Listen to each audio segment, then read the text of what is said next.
I'm Joe George. Welcome into the Bears Squad Show. Is winning the NFC North actually in play for the Bears in 2025? I'm Lauren Cox from Locked On Bears, and getting Jalen Johnson back from injured reserve, practicing in full at practice, certainly will go a long way towards that. Taylor Dahl here, host of Making Monsters. It's Aaron Rodgers, hate week. Can the Bears take him down this Sunday at Soldier Field? Bear down, Chicago. It's the Bears Squad. Everything Chicago Bears, every week. Covering all the big hits and game-changing plays from the Windy City. The way only the Locked On Podcast Network can. From Soldier Field to the next great chapter, the Bears Squad Show starts now. Welcome into the Bears Squad Show here on the Locked On Bears YouTube channel. Joe George, Lauren Cox, and Taylor Dahl here with you as we talk all things Chicago Bears. Today's episode is sponsored by PrizePicks. Download the PrizePicks app today. Use code LOCKEDONNFL to get $50 in lineups after you play your first $5 lineup. We'll talk about the Bears potentially winning the division this year as they currently sit in first place in the North, which still sounds remarkable to say in a lot of ways. We'll talk about how sustainable the way they've been winning is going forward, how they separate themselves from teams. We'll discuss facing Aaron Rodgers potentially on Sunday and what that would be. If it'd be a disappointment if he's not out there. And we'll discuss the return of potentially both cornerbacks in either this weekend or in the very near future. But Taylor, we'll start with you as we sit here today and the Bears are in first place in the division. How much have you thought to yourself, okay, the Bears have a chance here. They can actually win the North now that they're 7-3 at this point in the season? Yeah, the craziest part to me has been that I feel they obviously haven't played their best football. I think there's a lot of things that all of us have talked about weekly that still needs work. And you talk about the pass rush. You talk about not having your two best corners the majority of the time. You talk about some of the ups and downs of Caleb Williams this last week being one of those. The ups and downs of even Ben Johnson play calling. We've had the good and bad moments, a lot more good than bad, but still some moments where we're like, didn't totally love that. The offensive line, slow start into kind of figuring things out. The run game, slow start into kind of figuring things out. So I do think there's so many things. Penalties, that's a big one that I honestly still think needs some work. And the red zone, that still needs work. And you're still 7-3. And I think that we said so much throughout the season, just win it. It doesn't matter how, just get past this group of games while you're still trying to figure out this offense and what the identity is. And I think they've started getting closer to what that identity is when it comes to running the ball and being able to lean on that a little bit. And then now you're getting two of your best players defensively back soon. And so I do think that that's huge and just at the right moment to where you're like, okay, you're 7-3. You won all of those games. You scraped by some. They were very scary, a lot of fourth quarter comebacks, but you're there. And now you're sitting at the top. And I think Ben Johnson said himself, I think it was Ben, who's just like, just win now. Like that's what you've got to do. Or maybe it was Byard. Maybe it was Kevin Byard said that. But you just got to win. And that's the point where you're at now. And you have the opportunity with this upcoming schedule with obviously the Packers twice still. You have the Lions again. You have the Niners. You have the Eagles. It's not easy, but I feel like you're starting to play some of your best baseball. I almost said football. And I don't know why I almost said baseball. You're starting to play some of your best football, and you're also getting two of the players that I do think immediately enhance the defensive side of the ball. Yeah, I'm torn on this because I agree with you that we should see the quality of play of the Bears improve moving forward. And Ben's talking all season about playing their best football, in December. But the level of opponent seems like it's going to be getting better too, and it's always on paper, right? I mean, I think we'll look back and look back at some of these early season wins, and maybe they'll turn out to be better wins than they looked at the time. And some of these teams on the schedule, like if Rodgers doesn't play, the Steelers are a much easier game than we thought, and certainly the Eagles have looked beatable. Like the on paper strength of schedule stuff is a little bit flimsy at times, but I do think when these are first place teams and playoff teams versus third and fourth place teams that aren't in the playoffs, it will be a tougher test. And so like if the Bears play better, but then the teams also get better, maybe it's kind of a net neutral, and we see the Bears still play similarly, which is first place in the division right now. I mean, ultimately for me, it just kind of comes down to these three divisional games will probably be the difference here. Like I think everyone's got a lot of mutual opponents and they'll all kind of perform similarly against them. So like if the Bears can win one against the Lions to split that series and then maybe split them against the Packers, like that's your way to a division. But if you start losing these games, well, then you're not going to win the division. Yeah, I'm with you. I think, like, you look at this schedule and you kind of laid it out there about some of these teams that look beatable. And, San Francisco obviously looked much better with Brock Purdy last week than they did previously with Mac Jones. And they were good with Mac Jones, but Brock Purdy takes them to a different level. But it ultimately comes down to those 3 divisional games. And if they can't go above 500, to me, it feels like the Bears don't have a shot to win this division. Because while the Packers have not played their best football this year, and I'm not sure how much better they will play this year, I think the Lions do have much more consistent football ahead of them. And that to me is the team of, like, can the Bears win the North? What is Detroit going to do with Dan Campbell as the play caller? And what does that series look like the rest of the season for against the Bears? Because I think they can at least finish second. I think they can pass the Packers at this point. I have not been, we talked about this a little bit last week with Jordan Love and the way he's played this year, but second place in the division feels very obtainable to me. First place still feels a lot more daunting because I still believe in the Lions, even though they haven't played their best football yet either. It feels to me like a division where maybe the first 3 are all going to be within like a win or so of each other. And it's going to be a weird tiebreak thing where, like, first place team maybe has 11 wins and second and third both have 10. And then it's a matter of, like, who won in those matchups between the second and third team. And if they split them, then it's going to be, what is it? Points scored or whatever. There's a strength of schedule. Like, I think we're going to get 2 or 3 marks down the list of tiebreakers to determine who's technically in second and who's technically in third, even if they may all be well above 500 and may all be playoff teams at that point. But it sort of becomes semantics of, like, who was second or third. But I do think we'll see, like, at least a little bit of a gap between first and then everybody else. Yeah, what is the next? Is it conference wins after the head-to-head, the divisional? I don't know. But I agree with you, Lauren. I think we're at the point now where, especially if to what we were saying, if the Bears continue to improve and you're starting to see them clean up some of the stuff, which I do think some of the stuff is fixable when you talk about some of these penalties that are happening. I think that's just comfort in the scheme and comfort in play calling and understanding things, and just getting, the offensive linemen getting more used to each other. The drops have to chill out. That's something that has been a weird issue all of a sudden this year. And so those are some things that I think, but that's the good thing is you feel like they can be cleaned up. There's been other years where you're just like, there's a lot of issues and these aren't fixable things this season. And for me, I do feel like everything that's kind of happening right now is, other than the pass rush, that's the one thing that I don't know really what you do at this point, other than whatever he can manufacture, as in Dennis Allen. We didn't get a sack last week, but he was creating, some QB hits. You were getting JJ McCarthy a little uncomfortable, but it didn't feel like there was that direct contact there. But I do think that when you talk about coming down to the wire, this last stretch is really important, but you look at that back and forth. You play the Packers twice in 3 weeks. I think that is going to be massive in what ends up happening, which the NFL knew that. I feel like that's why they did it. And I will say the official tiebreaker ranking from NFL.com, obviously, first tiebreaker is head-to-head, win-loss percentage between 2 of them. Second would be then division record. Win-loss record in the division. If you're tied there, then it's win-loss percentage in common games against the same how you did against those teams. And that becomes pretty hard to calculate. But we know, like, right now the Bears are 1-2 in the division. I think the Lions are also 1-2 in the division, and the Packers are 1-0 in the division. I'm kind of intentionally counting the Vikings out there as the 4th place team. Yeah. But the point being, the Packers, Lions, and Bears have to play each other a bunch in this final season, and those winning percentages will be the tiebreakers that I think ultimately decide first, second, third in the division. Lauren, from the Bears' perspective, what is the ultimate thing that has to change the most, you think, from what we've seen from this team so far through 10 games through the end of the season, to say, okay, the Bears can win the North, and it's this problem that they fixed to do?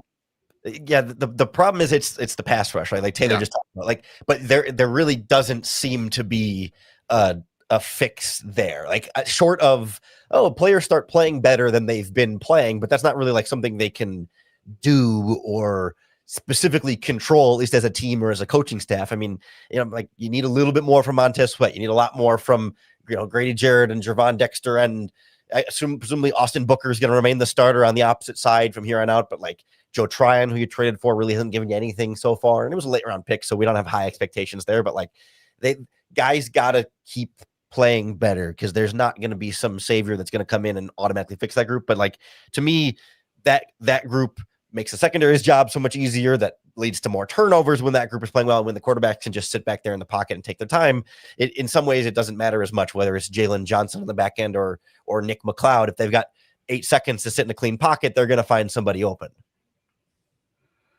Yeah, Taylor, I kind of go towards penalties because I do think that I was looking the other day, and I just re-glanced at it, but when you look at the Bears penalties this season, they have the 6th most against yards for them when it comes to penalties. But the big number that stands out to me is it's negative 254 net yards when it comes to what they've got, the yards they've gotten and the yards that the opponent has gotten when they've played them. And so that against and the beneficiary penalty yards, I think it's huge, because I think that when you are trying to get something going offensively and those things, you talk about momentum, it's real in those situations when you are driving down the field and you get a big penalty and you're going backwards. We saw them hurt big a lot of moments early. I think you go back to that Vikings game week 1 and the holding on Darnell Wright. That one was huge. The PI against Naylor, I think it was on Tyreek Stevenson. Those 2 things stick out to me so much because I do think those shifted that game to being a win or a loss for the Bears. And so I do, if you are playing and you continue to play close games that they have been outside of that Detroit game and the Ravens game that got away from them, everything else has been close. And those penalties, I think, could shift things pretty quickly down the stretch when it comes to some of these divisional games. And so I do think they've got to clean up some of those things, because you can't constantly have 80, 90, 100 penalty yards. You're just not going to win a whole lot of football games doing that, especially divisional and especially close games down the stretch when everybody's wanting to win and they're trying to get in the postseason. Yeah, the other one I would add, just that you mentioned earlier too, Taylor, would be the drops. And really the last 2 games, it's really feel like it's been the biggest problem. And there's been other moments this season where it hasn't felt, great about the drops of happening, but specifically in these last 2 games, I feel like it's been ramped up to another level, when whether it's Zacchaeus or Burden or Odunze, who's had his struggles throughout this year with drops. It's just, that to me is also where it's like in these divisional games against the Philadelphia Eagles, against the Steelers this weekend, like that's going to bite you. And it hasn't bit you yet, because you found these miraculous ways to win football games. We'll talk more about in the next segment. But the drops is the one where I'm like, guys, like that can't work. Where like you've got these, especially because they're not plays that like they're not screen passes that are being dropped. They're these big chunk plays that are being dropped. For touchdowns. Like, yes, for touchdowns and 30-yard gains and 15-yard gains. It's like that, you're going to want that one back. Like that to me is one of the things too, where outside the pass rush and the penalties, it's like that has to get cleaned up immediately for the Bears. It does feel like those drops specifically, I think, would change the perception of Caleb Williams a little bit more nationally, right? Because it feels like a lot of them come on particularly impressive throws. It's not like all of his best throws are dropped, but like you said, it's not the gimme screen pass to the flat or like the quick little check down when the pocket is broken down, but it's like it's either an in rhythm throw that's breaking to the inside, or it's he's escaped from the pocket and rolling to the sideline and fires a pass downfield and it's just not held on to. And it's like, man, if he was hitting those passes, the people who aren't watching the entire games but see the highlights and see the box scores and say, oh, well, he either did this well or didn't do this well. Like those are the kind of plays that would kind of break through that local to national barrier, and I think elevate some of the conversation about him a little bit higher than what we're seeing right now. Yeah, one of the ones that went to DJ Moore this last weekend stuck out to me a lot because the throw was perfect. It was beautiful. That's something that would have been on a highlight reel this next week if it was caught by DJ, because everybody would have been talking about how perfect of a pass it was by Caleb Williams. Instead, it's an incompletion, and and so instead the conversation is, oh, he can only complete 50-something% of his passes. I saw this stat, Lauren. I wanted to ask you this when it comes to, because I saw I think it was Darren Orlovsky tweeting about it. It was like Caleb has the 213 hidden yards. Had you heard that term before? No, I was trying to figure out what that was, and I never found a concrete answer, but I theorize that it's a combination of like air yards on dropped passes, right? So how many yards it traveled in the air before it was dropped. So not including, hypothetical yards after the catch wouldn't be included. It's just air. And then I imagine he probably, you take whatever yards he would have lost on sacks that he avoided and then add those as, if he didn't give up negative yards, then essentially he gained up to zero, the negative to zero there of like yards he didn't lose may also count as hidden yards, but I don't know that to be a fact. And I'm not sure exactly who calculates that stat. It's not a PFF stat. And as far as I can tell, it's not one of the like major analytic outlets, like commonly known stats that everyone should know. I'm not familiar with. Yeah, I was like, I feel like we're just making things up at this point. Like, thank you for defending Caleb, I guess, but also we don't have to do all the extra hidden stuff.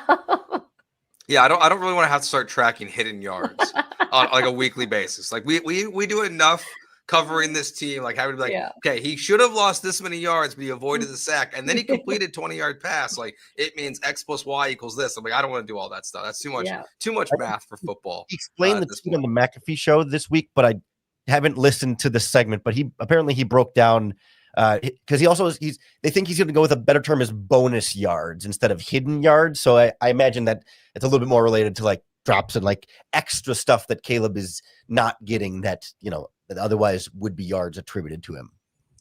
Unfortunately for Dan, I don't think this one's going to catch fire and be a big time stack going forward. All right, let's take our first break here. Let's talk about what we're seeing from these last handful of games, 5 other wins this year. Just like, how sustainable is this? How do they stop being in these crazy fourth quarter games? What do the Bears need to do in really the second and third quarter to separate themselves, including Caleb Williams and Ben Johnson? Let's get into that next year on the Bears Squad Show. Today's show is brought to you by PrizePicks. You and I make decisions every day, but on PrizePicks, being right can get you paid. Don't miss any of the excitement of the sports season, whether you're following the NFL, NBA, or both. There's no better time to jump in on the action. If you haven't tried it yet, PrizePicks is the simplest way to play. Just pick more or less on at least 2 player stats, and if you get them right, you win.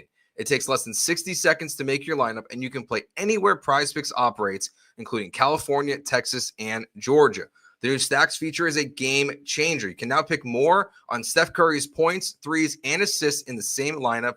Plus, if one of your players leaves early with an injury, the injury reboot saves my lineup from a loss. Download the PrizePicks app today and use code LOCKEDONNFL to get $50 in lineups after your first $5 lineup. That's code LOCKEDONNFL for $50 in lineups after your first $5 lineup. PrizePicks, it's good to be right. Okay, so I think the obvious answer to this is it's not sustainable for the Bears to keep winning this way. But how do they separate themselves, Lauren, at this point from these games? Because we do these post-game shows, we're talking about them in the moment when you and I are together with Adam, and it's like hard to kind of grasp it. It feels like in the moment of what they're doing. But when you're rewatching like the game last week, where are they falling short in your view, like in the second and third quarter, from really being able to put away a team like the Vikings and make it a non-competitive football game?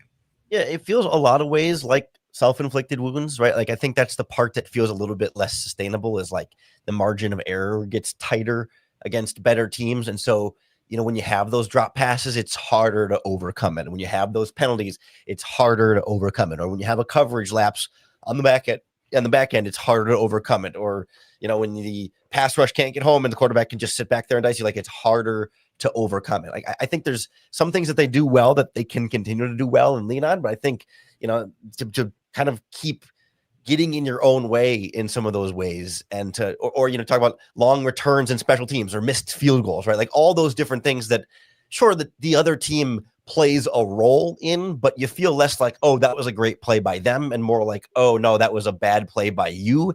Like that's the stuff of like, you can't keep getting away with those. Like I think Caleb can keep driving you down with 2 minutes left to score a game-winning field goal or touchdown, but the part that feels unsustainable is like putting him in that position over and over again. That can your offense and defense like hold up better so that you're not getting in those positions over and over again? Because like that's kind of the hard part to keep working on. Yeah, I mean, honestly, I think it took almost a miracle Devin Duvernay return. Like that was the best return you've had all season, and it took that. If not, I don't think that win happens, because I mean, you kind of saw once they tried to run the ball a couple times before, and maybe they weren't extremely trying too hard to get down the field. They just had a little trust, some trust in Cairo, which I'm honestly surprised Ben Johnson did after missing a field goal earlier in that game. But I think that for me, there's 2 things that kind of stick out when it comes to how you start turning this around. I don't know the solution to it is the problem, but I think the red zone's the obvious answer. For whatever reason it is, Caleb Williams and the offense can drive right down the field and get you into the 20, but the moment they get there, things just kind of close up. And we know the defenses are playing tighter once you get to the red zone. There's a lot of factors into that. But I think that in those moments, I don't know if it's leaning into the run a little bit heavier when you hit the red zone. I don't know if it's letting Caleb use his legs more. I don't quite know the answer to that.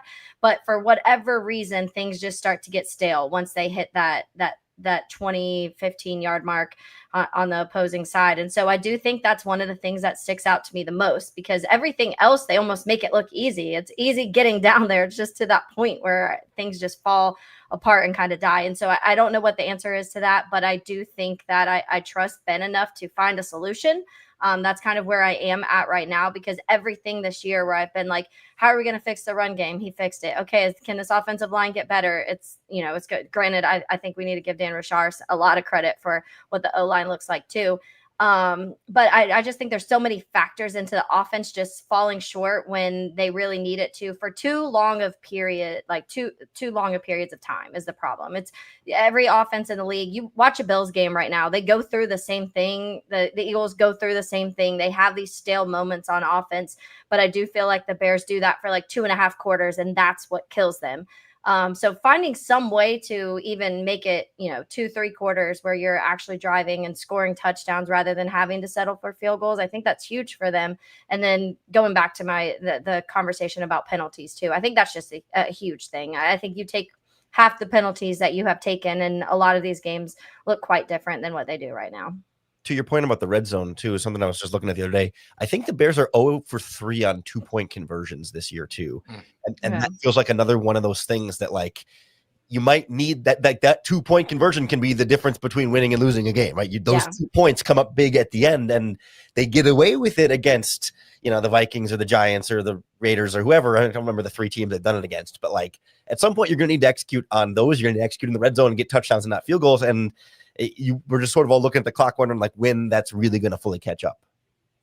Yeah, I'm with you guys. Like that feels like where the one part of what Ben Johnson was doing in Detroit hasn't really converted yet to Chicago, is because like the 2-point conversions, like that number seems shockingly low for a Ben Johnson led football team. I mean, Detroit would go for it on 4th down, 2-point conversion. I mean, even without Ben Johnson, we saw him go for it 5 times on 4th down against the Eagles the other night. And so like that hasn't really translated. And that to me feels like there's that lack of, I don't want to call it like lack of faith, but like he said early on the season, like the more people got comfortable in this offense, the more that he would open up the fun plays and the other things. And like that part hasn't been opened up yet to the Bears just yet. Like unless you really just don't trust your kicker in that game, they've been pretty conservative, I think, for the most part on 4th down this year. And when they've gone for it, it's felt like an obvious situation. They haven't gone for it a ton on 2-point conversion play. So yeah, the red zone stuff it's tough. It's like they have to find a way to get better, because it feels like the start of the games are excellent.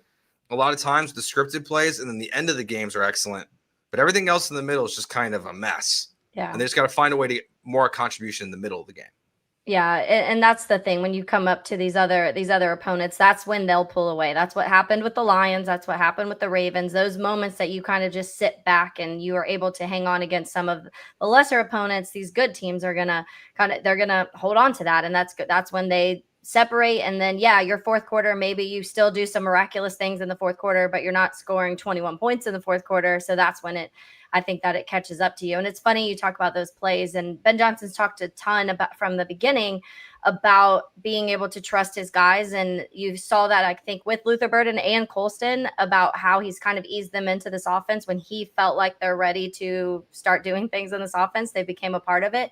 But I saw the interview with Tyson Bagent on that trick play, the baby daddy trick play that they did. And he was like, we practiced it, during camp, but Ben Johnson will practice all these things. And if he doesn't like how it looks at practice, then he doesn't put it in the playbook for game day. And Tyson Bagent was talking about how badly he wanted that play to make the game day, the game day playbook. And so they worked so hard on that one. And then we saw it obviously in the game. So there's probably so many of those that they're doing during practice that we haven't seen yet because Ben Johnson doesn't think they look good. And so maybe if they start cleaning up some of those things, that's when at the end of the stretch, we'll start seeing some of the more wild, quirky stuff that Ben Johnson does. And the offense can kind of maybe get some of that red zone going, but maybe he just doesn't trust the offense to this point right now. I'd also like to see like a more, I guess, like intentional commitment to the running game and controlling the clock in some of these stretches. And maybe you guys can help me out because I've been trying to quickly glance back through games. Wasn't there a game this year where it was like third or fourth quarter, they ran the ball on like 8 of 10 plays and just like ran it over and over again and marched down the field and took a bunch of time off the clock and scored? Do you remember what game it was? Was that Washington? I remember it being a conversation. I feel like it was like the Washington game where they ran it on like 11 straight plays, and afterwards he was just like, I didn't realize. He's like, I didn't realize I did it. Yeah. Yeah. Why haven't we seen that? First of all, I've been looking back through game logs, and I don't think it was Washington. If at least it wasn't in the second half, if it was Washington. But like we haven't really seen that again since. And I would like to see. And I realize like sometimes you just try running the ball and it doesn't work as. It was against the Cowboys. Sorry. Say that again. Against the Cowboys, I believe it was. So he said he didn't realize he had called 11 straight run plays. The sequence occurred during a 19-play, 76-yard touchdown drive against the Cowboys. Yeah, I as you said that I just pulled it up. That drive is started at 10:03 in the third quarter and ended with 9 seconds left in the third quarter. There, like do that. Like I realize you can't count on having a 11 straight running play drive every game. Like that's not necessarily like if they could do that every time they would, but like I just feel like we haven't seen that kind of commitment. And like he said, he didn't intentionally call it that way, but like now that you've seen that you can do it, and not every defense is the Cowboys, but like against the Bengals, that's the kind of defense you could have done it against. We've certainly seen some struggling run defenses along the way. It just feels like we haven't seen that kind of like control the clock, slow the game down, especially when you have a lead type of game that, they had a lead against the Vikings and didn't really have that sustained slow it down type of drive. I mean, even that drive ended in a field goal. It's not like you have to get a touchdown. Oh no, that ended in a touchdown. Never mind. But like, it's not even like you have to finish with a touchdown. Just keep the other offense on the sideline and give your defense a break and make that more of an offensive identity and focal point. And it just feels like, I don't know if he gets too pass happy or if he's trying to get Caleb Williams into a rhythm, but like, or maybe just at the time the running game isn't just clicking enough to be able to do that. But I'd like to see more of an effort to just say, let's grind this out in that middle of the game, right? Not late in the fourth quarter, not early in the first half, but like in that middle portion, just slow things down and disrupt what the other team is doing.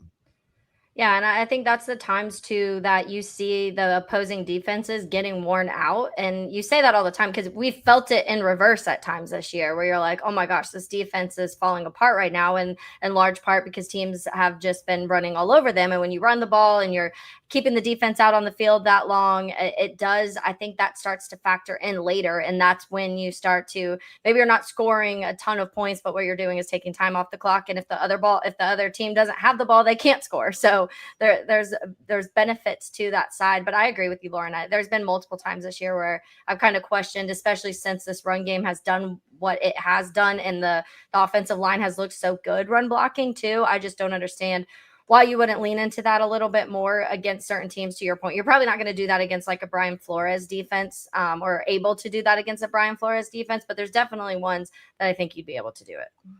Yeah, and even then though, like I immediately thought of against the Vikings this last weekend where the missed field goal drive, they get the ball on the 35-yard line and they run it for 9 yards, run it for 11 yards, run it for 8 yards, run it for 3. So they've gotten 3 first downs, and then he throws an incomplete pass, Caleb Williams does. And it's like, okay, well, why'd you go away from the run game when it's working so well? They run the ball 2 more times, don't get the first down, have to kick the field goal, and Cairo misses it. And it's like, well, you literally with Swift, we're just running the ball well on every single play. Like, why stop? Like, why change it? And I think watching these games, it does feel like at times Ben Johnson goes away from the run game, to your point, Lauren, in a way that I don't like it. Like I even think one thing I would like to see with this offense going forward a little bit too is a little bit more of a share of the carries in possessions. It really feels like when you're watching it, it's a Swift possession or it's a Monungai possession. And I would like to see that change up a little bit too, because that to me all feels like can be a difference maker. Just to, as you said, grind the clock just a little bit would be nice during these games. And to that point, like the only time we ever see them at the same drive is if it's a long drive that they've had a lot of success running the ball. And then, after 6 carries, Swift needs a break. So then they're kind of forced to go to Monungai there. But I like the idea of mixing it up. I mean, that's part of why that drive against the Cowboys that we just talked about was so, not only why it was so effective, but like why it was so important, because it wasn't just 11 straight DeAndre Swift runs, right? It was like 3 or 4 Swift and then Caleb Williams on an option and then Luther Burden on an end around and then DJ Moore in the backfield and then a couple more Swift and then a couple of Monungai. Like it just kind of kept the defense off balance as opposed to like line up under center, turn handoff, line up under center, turn handoff, like to where eventually the defense is like, all right, we know what you're doing. Kind of know what's going to happen here. Like obviously Ben Johnson's smart enough to not just call the same play 6 times in a row, but that specific creativity on that Cowboys drive, I think was a big part of keeping the defense off balance and manufacturing a running game, even because at the time the Bears were not running the ball well. Yeah. And even in that game, I think the team finished with under 100 rushing yards in that game. It's just like that drive, they were able to dominate and push the ball down the field. Yeah, all right, okay, Taylor. No, I was just going to say, I think sometimes Ben Johnson, and that's why I say there's moments. There's a lot of really, really good moments. And then there's some moments where you kind of question. And I wonder if some of that is just him trying to like instill some confidence in Caleb and be like, okay, we trust you in these moments to get us down the field. But sometimes it's like, it's fine. Like Caleb's a confident guy. We can run the ball and score without having to like do extra to prove it to him that you trust him as a quarterback. All right, simple question here from the other side of the break. Do you or do you not want to see Aaron Rodgers play this weekend against the Bears? We'll get into the next year on the Bears Squad Show. This episode of the Bears Squad Show is brought to you by FanDuel Sportsbook. We're loving the NFL season so far, but now the NBA season is back, and there's no better place to get in on the basketball action than FanDuel, the official sports betting partner of the NBA.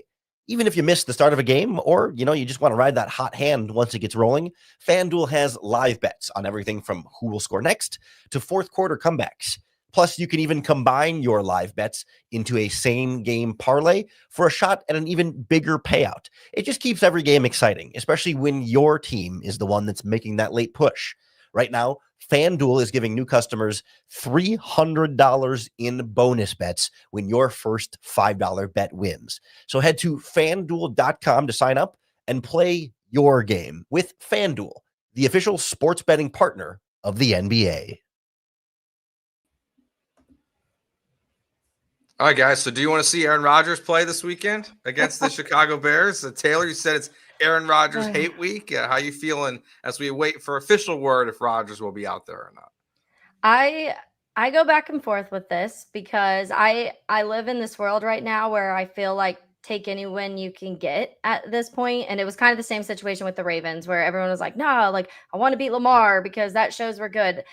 I want to stack wins is what I want to do because I think that I do see the Bears playing their best football late December and into January if everyone stays healthy. And so I kind of want to stack those wins. But at the same time, it'd be hard. I'd be lying if I didn't say I feel like I kind of want it to happen because I do feel like the Steelers and Rodgers are beatable and it would be fun. It would be nice to have that little extra season on our seasoning on our season of, you beat Aaron Rodgers at home.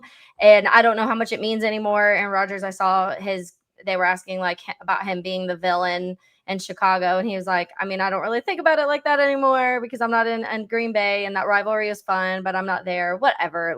He's going to be taunting the fans and he's going to be doing the own you if he wins and all of that. So I'd like to shut that down. A part of me wants that. A part of me says just stack wins while you get them because there's a really tough schedule coming ahead. And you don't want a mediocre Steelers team to beat you just because it's Aaron Rodgers and he has this extra vengeance against the Chicago Bears.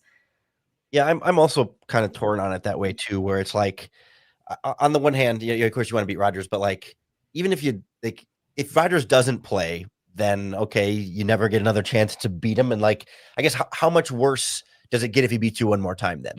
That'd be a difference if Rodgers plays and the Steelers win versus Rodgers doesn't play and you don't get the chance to beat him. Either way, you didn't beat him at the end. But also, this is a Bears team where I think I count 9 players on the roster who were on the Bears the last time Aaron Rodgers beat them with the Green Bay Packers in 2022.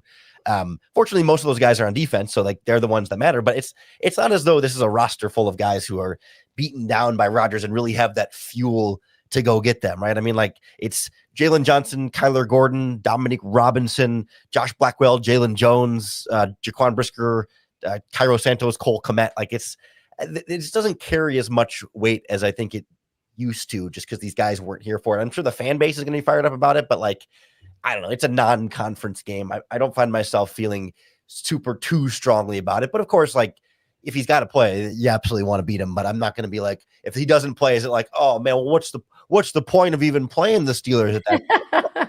Go beat him either way. Yeah. Is it, by the way, so Kyler, Javon, Brisker, that they only had one season too, right? Their rookie year. Yeah. Josh Blackwell is an undrafted free agent that year. Jalen Jones, I think, was an undrafted free agent that year. They got Blackwell on waivers from the Eagles that year, but like, so it's pretty much Jalen. Yeah. First games ever in there. Like Jalen Johnson, Cairo Santos, and Cole Kmet are about the only guys who have ever played him more than once. Yeah, I'll tell you, like from like just like a straight fan, like I'm with you. Like from a player perspective, like they don't care. And I think Caleb cares a little bit because I mean he's talked about how he looks up to Aaron Rodgers in the past and like want to check that one. But like I think he kind of gets it a little bit. Like he got what it meant to get that win at Lambeau last year for the fans. And I think like that's where like they do get it a little bit at least. Like getting this win versus Rodgers would be huge. Regardless, all that matters is getting the win on Sunday. And at this point, the Bears are still 2.5-point favorites. I don't think that's a clear indicator because I feel like Vegas always knows before we do. I don't think that's a clear indicator whether Rodgers is going to play or not. The way he's been playing this year, and the way the Steelers offense has been, like I think you can argue the Bears should be favored in this game regardless. But I do want to see it like just check that box, Caleb. Like, just do something that like a lot of guys haven't done. Beat Aaron Rodgers at home would be a nice thing to see. What are some of the key things for you, Taylor, that when you look at this game outside of Aaron Rodgers, of like what it comes down to for the Bears getting the victory over the Steelers this weekend? Yeah, I think the Steelers team has been so weird. I feel like week to week, you're not really quite sure what to expect. And I did an interview earlier with Jarrett Bailey, who covers the Pittsburgh Steelers and he was kind of talking about a lot of different issues, but positives that have come out, a lot of things. You saw some big moves, obviously, when they sent away Minkah Fitzpatrick, you get Jalen Ramsey. And so we were talking a lot about that secondary and what has worked. And I think that's one of the things that I'm kind of keeping an eye on this week.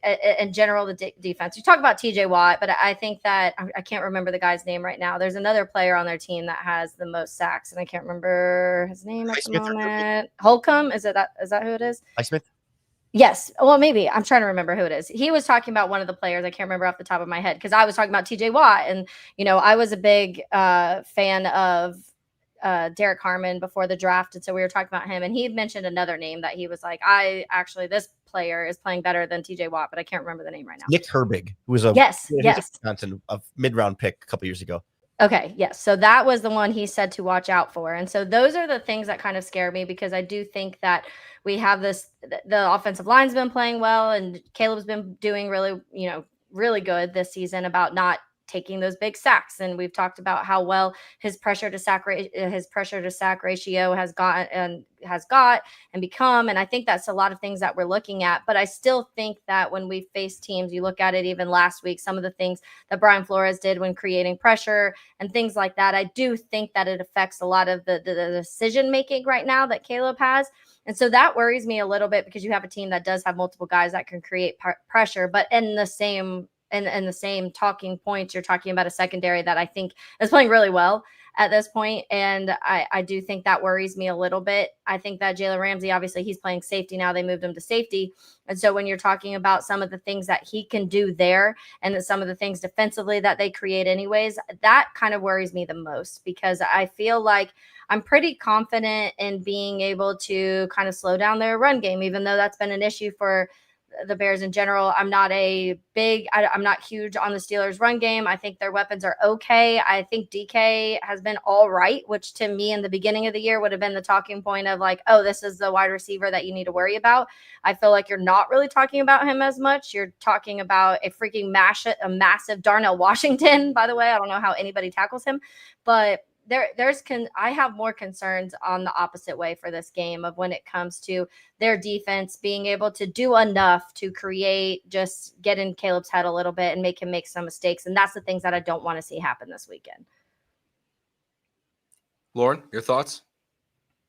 Yeah, it's certainly a matchup that scares me a little bit in some of those same ways. I mean, it just feels like this is a group that, is a step up from what the Chicago Bears have been facing in a lot of these teams. And not that they're like some perfect juggernaut that's going to roll over the Bears, but like this is a group that, stops the run pretty well and makes turnovers, like much like the Bears. Like they're not up at the Bears level, but like they take care of the ball. They win the turnover ratio a lot. Like you don't get Rodgers throwing a ton of interceptions. He did against the Chargers a couple weeks ago, but generally speaking, has taken pretty good care of the football. Like I think there are areas that Chicago matches up well with, trying to stop Jalen Warren in the running game. Like I think the Bears can even with the linebackers out, I think they can hold up against the run, and the Steelers like to throw it short. So I think Chicago can come up and tackle, but I feel a lot better about Edwards, Edmonds, and the starters tackling than Ruben Hippolyte and DeMarco Jackson or whoever else is going to be playing back there. So it's definitely it's definitely going to be one of those tricky kind of games that the Bears need to step up a little bit more than we've seen them so far. And you feel like they can, but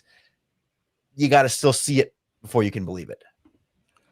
Yeah, because I think too, like what you're talking about like the pass rush, Taylor, with like TJ Watt, and if TJ Watt gets to Caleb, I just don't think Caleb's going to have the success being Houdini of TJ Watt than he is of other players. Like it's just and TJ Watt's not the player that he's been in past years. Like he definitely looks a little bit slower when we watch their games, but it's still TJ Watt, and he's still one of the best pass rushers in the NFL. Like that to me is going to, like, the offensive line has to perform better this week, and I'll be curious like how much they take from. I think what Lauren, it was like the Vikings blitzed on like 75% of the passes against the Bears. Like how much do teams take of that going forward? I think it's going to be really an interesting matchup, because maybe that's why you saw some of the struggles with the Bears offense again this last week. Just like how much blitzing are you going to face? That to me is one of the biggest questions, not just for this game, about the season going forward. Because if you're getting blitzed 75% of the time, like you got to find some answers quickly. And I think Caleb did a good job of that in this last game of finding the tight ends, specifically Cole Kmet, I thought, in the flat route. But he's got to have to do a lot more of that if they're going to be attacking him in the way they did, like the Vikings did. And I feel like a team like the Steelers can look at this matchup and say, hey, like, well, especially because Theo Bennett's on the injury report, but like, hey, they can generate some pressure on that left side with Watt and Herbig, and if Highsmith plays, like they shouldn't need to blitz aggressively. Now, certainly they still can, but maybe they feel like they can sit back and rush four. And then I think it's such a different dynamic for Caleb Williams too, where like when it's a 4 or a 5-man rush, he seems a lot more confident to stay in the pocket and try and make something happen. Whereas like he's pretty good at recognizing the jailhouse blitz. 6-7 guys. He goes, okay, I got to get rid of it quickly. But 4 or even just a 5-man rush, he'll hold on to it and try and make a play. So how the Steelers try and balance that'll be interesting, because I think that's what Brian Flores did a lot of this past week, was say, hey, we're not sitting in the house, but we're just bringing extra rushers here and there and try and sort of like dare Caleb to do a little bit more with it. And it wasn't a successful strategy because they didn't win the game, but like they did hold the Bears offense to under 20 points. So it was effective in some of the ways that they wanted that specific tactic to work. Yeah. Do you think, by the way, when it comes to, let's say Theo Benedette doesn't play, do you see a world where they move Darnell and put Ozzie at right, or do they throw Ozzie at left? Good question. I can't imagine that in season they would make the Darnell swap. I think they would have done that already, like at the bye week. Like as soon as they went from Braxton Jones to Theo, I think that was the last time. Short of like, if there's another injury and they're really desperate, then they'll make the move. But when Theo left the game against the Vikings for that play, they brought in Ozzie and put him at left tackle. Like there was enough of a confidence level there for at least temporarily. I don't know if that's different for an actual like full start in a game, or they don't even have a tackle on the practice squad right now that they could call up. So they don't seem to be overly concerned unless they assume Braxton Jones's practice window opened up, or have they opened up? I know he's eligible to open up. I don't know if they actually. Yeah, I didn't see an official. They opened his yet. Right. Yeah, I don't think they've opened his yet, because I would imagine he would be on the injury report today. Yeah, I think he was, and he wasn't on there. So I do feel like, and we'll talk about Jalen Johnson in the next segment. You mentioned this, Lauren, but like seeing your top 3 linebackers, DNP, not good. Practice on a Thursday, that's not great. Like that, I feel like it's getting largely overblown by the excitement of Kyler Gordon and Jalen Johnson. I mean, like Lauren, like who are they running out there? Is Hippolyte starting? Then I guess I would assume so. But real quick on the tackle thing, like I would almost be tempted. Like, would you rather flip Darnell right to left tackle, or and put Ozzie at tackle, or bump Joe Tooney from left guard to left tackle and then put in, Ryan Bates or Luke Newman. Like, I feel like as much as we want Ozzie Trapillo to be successful, I don't know that even at right tackle, I'm a big fan, and it feels more disruptive to bump Darnell right to the other side than it is to kick Tooney out for one game. You're not asking a permanent switch for Tooney, but for one game that feels like less of an ask of Tooney than it is of Darnell, right? But then, you're disrupting that interior chemistry instead of sort of your left-right chemistry. So it's very much a pick your poison situation.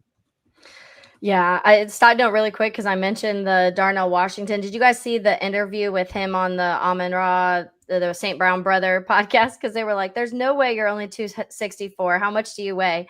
And he kind of beat around the bush. He's like, I haven't weighed myself in a while. And Equanimeous was like, we have weigh-ins every week. What are you talking about? And he goes, all right. And 311 pound tight end is insane. Yeah, that highlight last weekend was crazy. Go low is the only thing I would tell him. Go low and go for the kneecaps. That's all you can do. Ben Johnson, call up Dan Campbell, to give them a bite your kneecap speech. That's the only shot you got against them this week. Honestly, to your question, Lauren, I'd probably go Tooney at left tackle. Like, he did it last year. It's a good idea. Like, it's probably better than Ozzie. But then I don't know. Is the question, you like Bates? Do you want to get your 5 best offensive linemen? So is your 5th best lineman then Ozzie, or is it Ryan Bates at left guard, or Luke Newman at left guard? Like, who's your next best lineman? You hope it's your second round pick, but I don't think we've seen that yet. But I'm not in love with any of those options. So you just got to hope. I guess you got to hope Theo Benedict plays. That feels like not a great thing to be putting your Yeah, it's gonna be that's gonna be interesting to see what the offensive line looks at this weekend, and even if if they start with something and then they have to change it during the game, like if they have maybe a plan A and a plan B for the game against the Steelers this weekend. We'll give our predictions for this game in our final segment of the show, but let's get to Jalen Johnson, Kyler Gordon, both showing up on the injury report. One a full participant, one a limited participant. Let's get to that next year on the Bears Squad Show.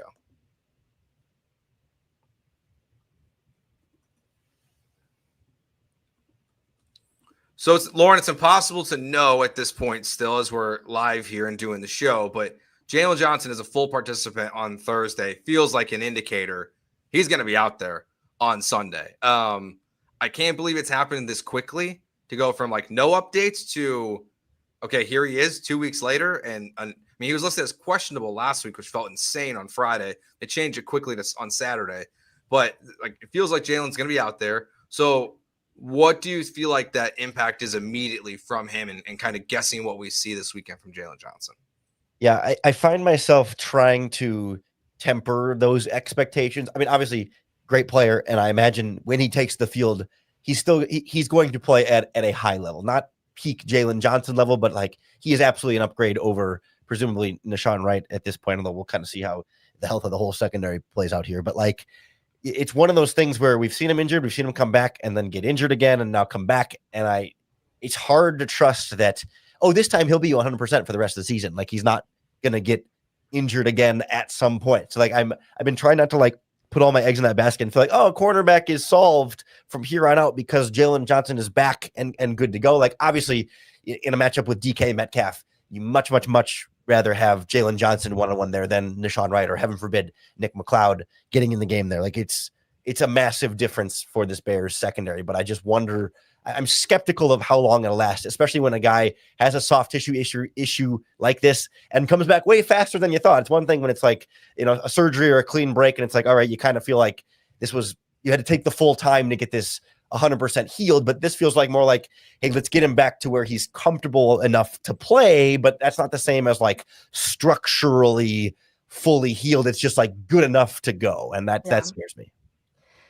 Yeah, I'd be fine not playing him this weekend. I would rather say, especially with the quick turnaround, you play on Black Friday, I'd rather say, Jalen, let's make sure that you are good. I think we can get past the Steelers without having him back. Let's get you back with this stretch, starting with the Eagles on Black Friday. And so I'd prefer that, especially with an injury like this. Like you said, Lauren, I do feel like it's already, I don't want to say rushed, because I don't know if Jalen Johnson, if he didn't feel ready, that he wouldn't be there. And I think the whole conversation early when he got hurt was, don't know the time frame. Nobody really knew. It was kind of when he feels ready and there's not pain and he felt like he can move the way that he should be able to move as a cornerback.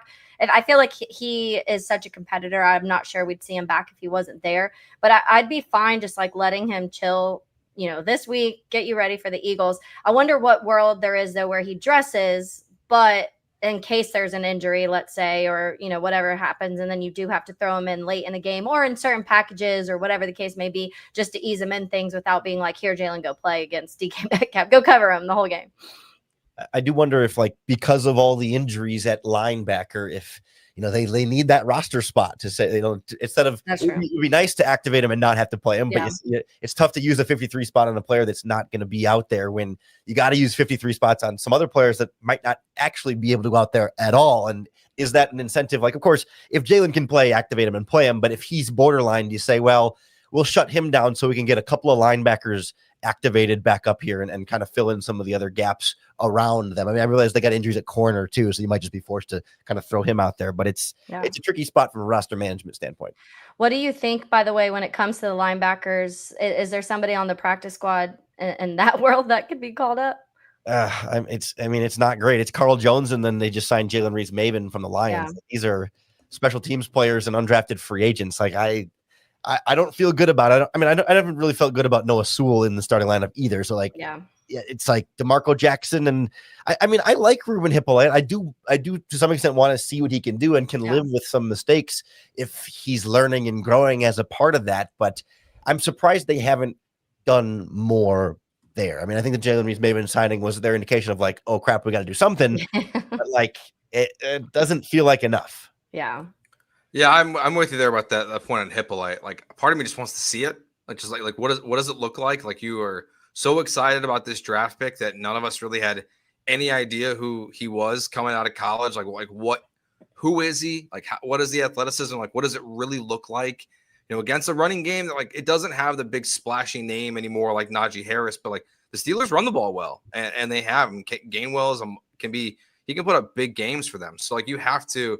And they haven't really used Caleb Johnson, who I thought was going to be a much bigger impact on that roster as soon as they drafted him out of Iowa, and they barely used him at all. But like, you have to get some kind of production for your linebacker core. So I just kind of want to see it at this point for Hippolyte. Like, it's just, why'd you make the pick? And if you're not going to use him. Yeah. So like, what has he got in? So like, man, if injuries are the way it has to happen, that's unfortunate. But I'm just fascinated at this point, like what this player actually can be for the amount of criticism that it's drawn from the fans and from the media. Do you see more like 4-2-5 with what the linebackers look like? I'm guessing is what they'll have to do. Ogbongbemiga out there. Yeah, I mean, I imagine there's a certain amount of confidence in Chauncey Gardner-Johnson, like not to be a linebacker per se, but to be a physical threat in the ground game. The problem is you're facing a Pittsburgh Steelers team that uses more 3 tight end personnel than almost any offense in football. They've got a bunch of tight ends. Arthur Smith loves to use the tight ends, and especially with the Bears' injuries at tight ends, they're going to put the Bears' injuries at linebacker. They're going to put as many tight ends on the field as they can because they'll gladly take 311-pound Darnell Washington trying to block C.J. Gardner-Johnson versus trying to block Noah Sewell or T.J. Edwards. So like, I worry that Pittsburgh will intentionally try and scheme you out of trying to keep extra DBs on the field. And maybe it's just a situation where you kind of chalk up the L a little bit and say, hey, we're not going to shut down their running game, but if we can limit those explosive plays, then that can maybe be enough that they'll get their 4.5 yards per carry. But if that's 80 yards or 90 yards over the course of the game, you can still win that way. You just have to make sure you're not giving up the 25-yard chunks that really just tear apart your defense.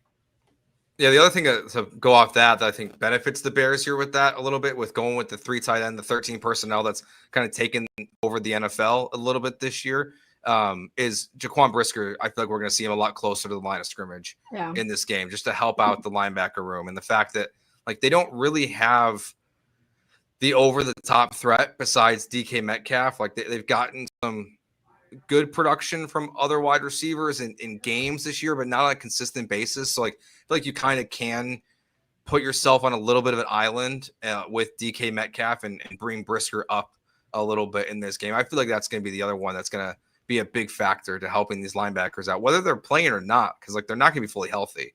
And it's going to be a tall task regardless. especially if that island is Jalen Johnson and not Nashawn Wright or even Tyreek Stevenson. Like, I feel a lot more comfortable with just kind of leaving Jalen Johnson over there with maybe not even any safety help and just kind of saying, hey, you're on your own. We trust you that even if you give up the catch, you'll at least make the tackle and make the play so that you can then load up the box that way. But like, it comes full circle there of like, but if it's Nashawn Wright, well, then you can't leave no safety help. So you got to take guys out of the box so then the Steelers can run the ball more and it becomes that much more of a challenge. But to your point, like, Rodgers has not taken a lot of deep shots this year. Every once in a while they will, and they have speed. Roman Wilson is a vertical threat for sure. They just don't throw it to him much deep. And Calvin Austin is a smaller slot receiver guy, but he's a 4.4, 4.3 guy at the combine. So like they try and get all those yards after the catch, which I think plays well into the Bears' hands from a coverage standpoint. But like, if there was ever a game for Aaron Rodgers to uncork it and unlock some of those hit to Jordy Nelson and Randall Cobb and Devontae Adams over again, it feels like all of a sudden the Steelers offense, like, of course, it's going to look way different this week against the Bears and Rodgers is going to thrive. Like, that's just, I'm bracing for it from years and years and years of trauma. Yes, very much so. Yeah, it's going to be this weekend's. It's an interesting matchup because like this is a huge game. It's a big game, obviously, for the Bears. This is a massive game for the Steelers because you've got Baltimore surging, where even like Lamar hasn't looked that great, but like they're back to 500. Joe Burrow's back out of nowhere. Now they only have 3 wins this year, but like, and they've already played Pittsburgh. Only 3 less than them. Yeah, but like Pittsburgh, it's a 3-game difference, and Joe Burrow's coming back. Like, could they run the table with Joe Burrow? Like, I don't know. That defense is terrible, so probably not. But it's just like it does seem like it matters because I feel like the Bears. I feel like they're gonna get. You might get 3 teams from the North in the playoffs. You might get 1 team in the AFC North in the playoffs this year. So like this is one of those games where it feels like a big swing game potentially for the Steelers as well this weekend. Taylor, you got any predictions for us on how you feel like this game's going to play out this weekend?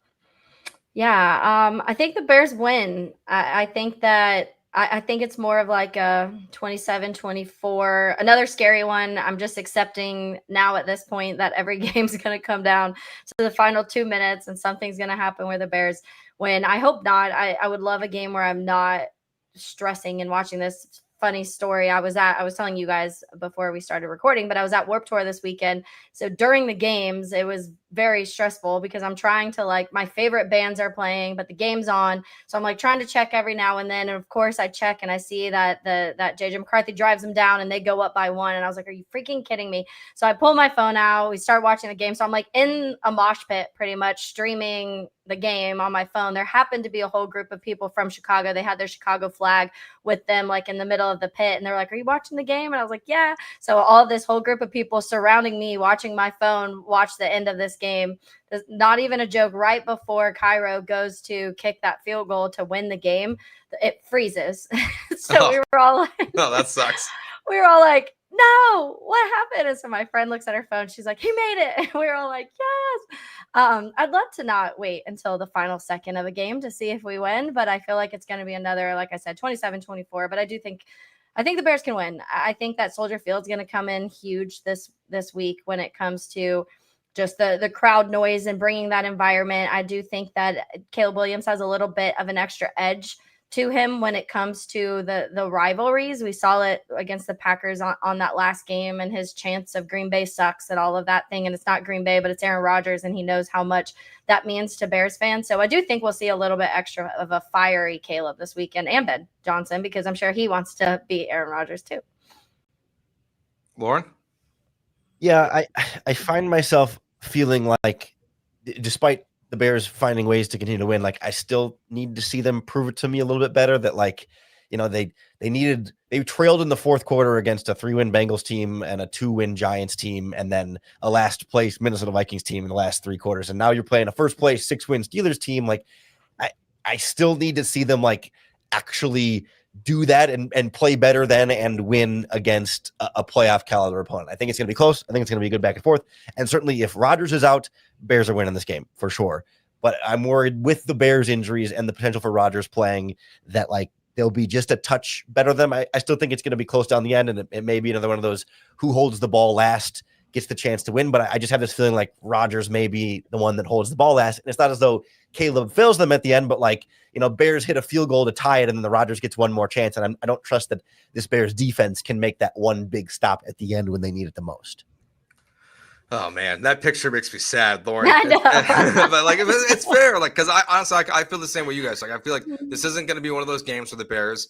What we were talking about earlier, where like they separate themselves. I don't really feel like there's any of those games left on the season. Like every game they're going to play is against really good football teams. Like, and some of them are great football teams, and this is your first test into that. And it's the ultimate test of like everyone's been asking for 3 weeks now, basically. Like, are the Bears for real? And like this is your first chance to answer. If that answer is yes, to prove it this weekend against Aaron Rodgers or Mason Rudolph and the Pittsburgh Steelers. So I think the Bears win this weekend. I don't think it comes down to a last-second field goal, though. I'm hoping it's Aaron Rodgers has the ball in his hands and it's Jalen Johnson with the pick to win the game. Like that's my dream scenario for this weekend for the Bears to win over the Steelers. All right. That will do it for us. We'll be with you here this weekend. We'll be here with you on Black Friday as well. Myself, Lauren Cox, Adam Sager, and the new 325 start against the Green Bay Packers on the 14th as that game got moved back as well. We'll also be back with you, the three of us, for our squad show next Tuesday. Enjoy the game this weekend. We'll talk to you on Sunday. Peace.